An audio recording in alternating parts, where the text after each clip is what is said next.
Hello, I'm Patti Bullard. I'm the owner and designer of Wubbers Tools, and I'm very excited to be here at Jewel School today because I'm going to show you a brand new line of patent pending hammers, unlike any that you've ever seen before. I'm going to start with this one here is called the square. You can see it has a square face on one side, and then on the back side it has what I call a texture pattern. Now, these hammers come with a lifetime guarantee, and you can't beat that. You buy Wubbers once and you have them for a lifetime. Here you can see the head is pinned on, the head is nice and tight, and it won't come loose. And then also the grip is designed to where you are encouraged to hold it correctly. If you put your finger up like this, like so many of us tend to do, it can really be hard on your arm. It can cause pain going all the way up your arm. But if you hold it correctly, like this, very lightly and hammer, you will save a lot of wear and tear on your arm and your hands. These hammers are perfectly balanced, and when you texture with them, you want to tap, tap, tap instead of bang, bang, bang. They do the work for you. Now, I've got a piece of metal here, and I'm going to show you how to use this square hammer. It has a linear texture on one side, and then the border, I'll show you, that complements. So I'm going to hammer.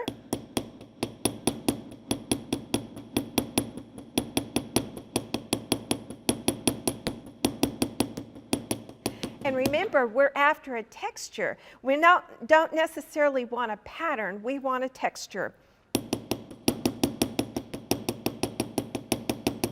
Now you can see I've got a really nice texture going on here. And what I'm going to do next, I'm going to use this end of the hammer to make a beautiful border. Now what's really neat and unique about this border is it's real easy to aim and to get it right where you want to. So I'm going to go right along the edge.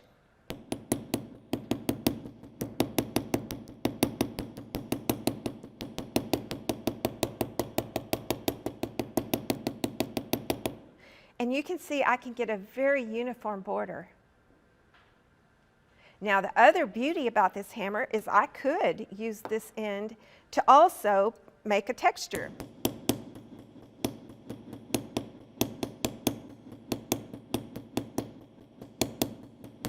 And you can see it makes smaller marks than the square face. Now just think about it. If you layer textures,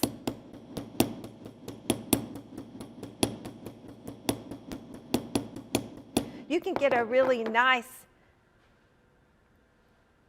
varied kind of texture that's a little different than when you just use one size. Adds a lot of interest to your textures and patterns. Now, that's the square hammer. I'm going to show you next the oval hammer. And it has a face that's oval shaped, and you can see the lines on it are curved. So you're going to get a little bit of a different texture with this hammer. And then if I flip it over, you can see the other end has lines on it. Now it is different from the square texture. You can see the square texture, the lines are pretty much parallel. They're irregularly spaced, but they are parallel. This one, they slant a bit, and it goes really nicely with the texture that's curved on this face. Now let me show you what this will look like.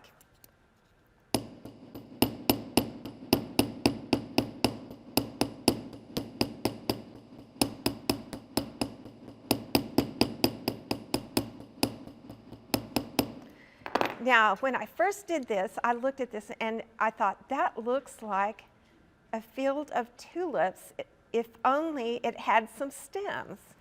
And I took my hammer and I'm going to burnish in the stems using the oval face. So I just put it down and pull.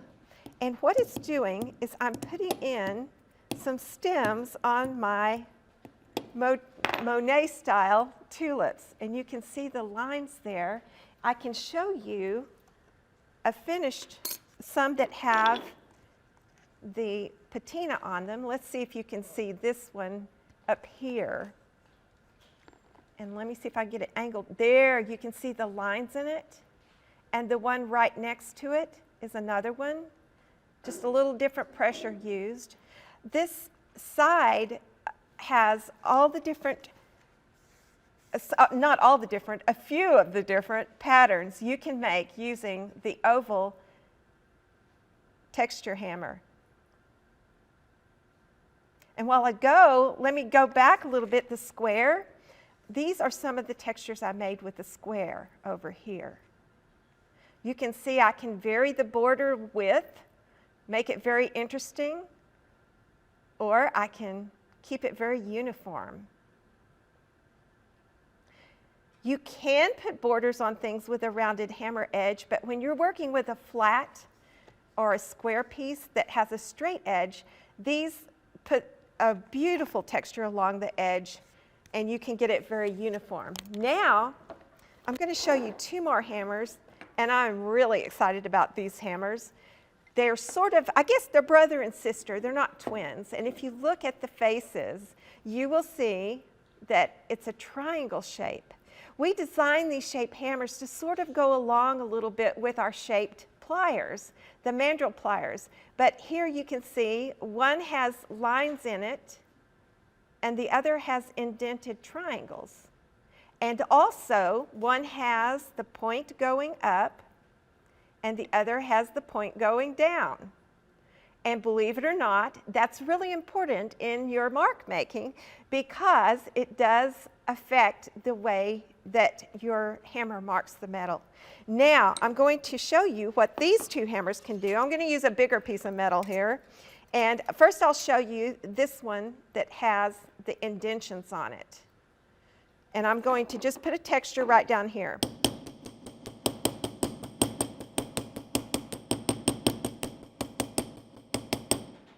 I'm going to leave them kind of far apart so that hopefully you can see the little triangles there. They're subtle, but they're there. Now, the other end of this hammer, this one, I actually really like this triangle end here because it has a very sharp edge. While you can get a sharp hammer, this one, I have not found another hammer that makes a line this sharp.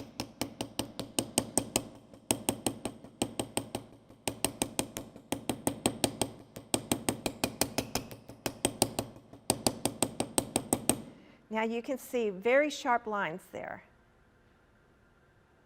And the other really cool thing is I can aim it where the tip hits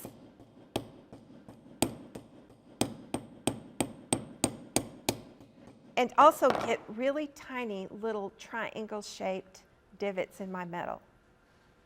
Now that's one of the triangle hammers. This other one here has the crisscross lines and another smooth edge, which gets also different textures. Let me turn my metal around. I'll show you what this first one does.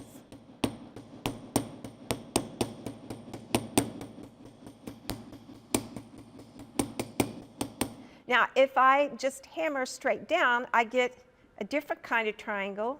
I want to show you a little trick. When you're texturing, how you use these hammers can give you a different kind of texture. Along the bottom of this hammer here, you can see it's almost like the lines that go through leave little breaks in this straight line. Now, if I hammer where this edge is touching the metal, I'll get little kind of dashes when I hammer. So watch this.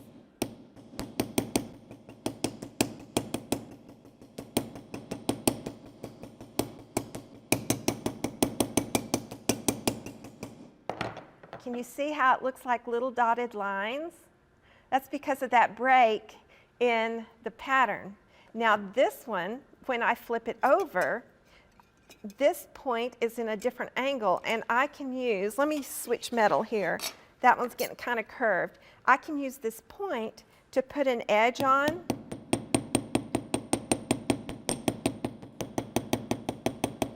And because it's so sharp, I can tell where my hammer is going to land. So it's pretty easy to do a border with this one also. And you can see that it makes a lot of a coarser kind of a edging on your metal without distorting the edge. You can see that the edge is still nice and straight, where if you bang too hard or you use the wrong type of hammer, you'll distort the edge and it'll look really jaggedy. Now, I'm really excited that I've had the chance to show you these hammers. These are patent pending Wubbers, and I know that if you get them in your hands, you will enjoy them a lot. Thank you for joining me here at Jewel School, and I'll see you again soon.